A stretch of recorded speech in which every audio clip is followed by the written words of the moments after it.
and do an auto takeoff.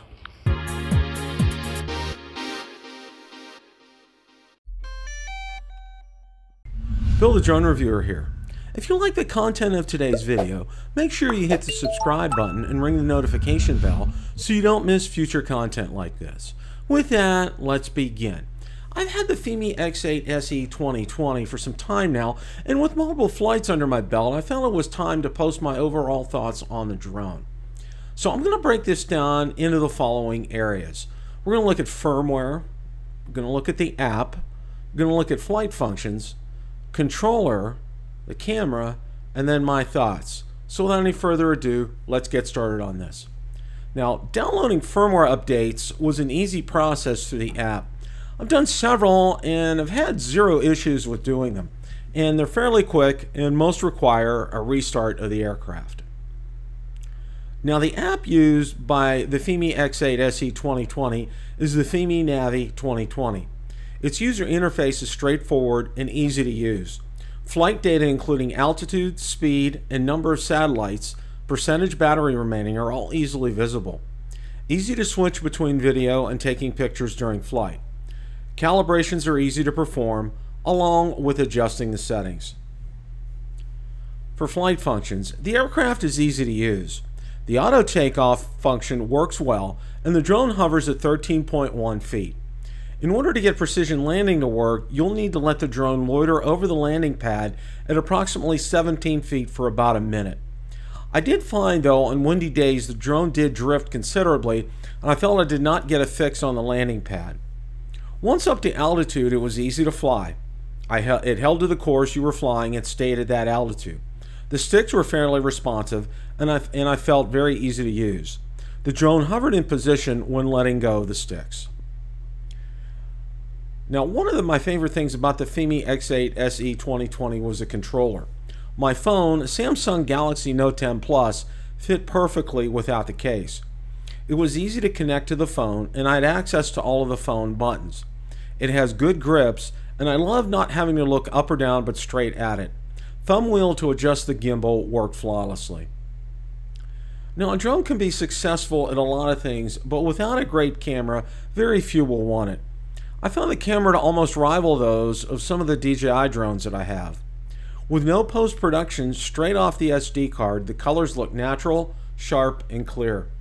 An item of note is that a firmware update corrected a horizon tilt issue. Now, overall, I'm going to share a few thoughts here. I'd like to start off with some of the things I feel should be corrected. Precision landing is a hit or miss affair.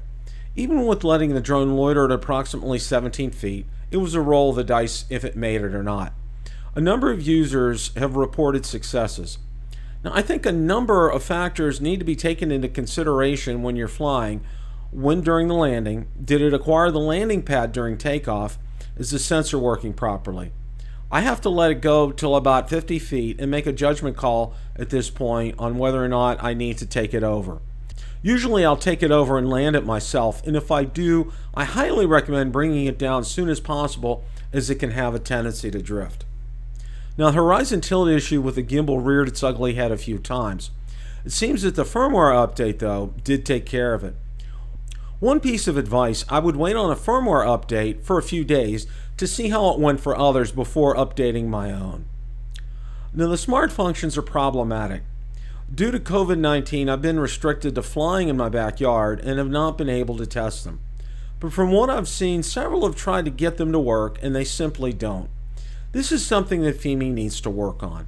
But I would not base the decision on purchasing the drone based on that. Now, I can't say enough about how pleased I am with the camera. The video and pictures straight off the SD card look great and can almost rival those of a DJI drone. There's been a lot of comments from some who consider themselves professionals regarding color profiles, limits of the sensors, noise in the F-log, and more. Now, my big takeaway from all this is to remember this is a $400 drone. If you're looking for professional quality, look at spending twice that much or more. If you're a hobbyist, I think you'll be very pleased with the results.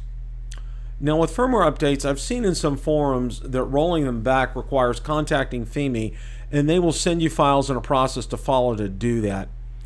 My advice is to be 100% sure you want to do the update, as rolling them back is an involved process that I wish Fimi would make easier. Now, one of the things I've been very pleased with is Fimi's been responsive every time I've reached out to them by email.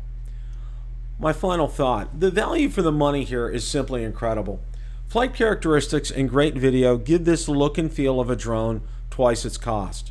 Know its limitations, and it'll be a drone you'll be proud to own. Question of the day, are you pleased with the Fimi X8 SE 2020? Let me know in the comments section below. Thanks so much for watching, and remember, it's a great day to fly.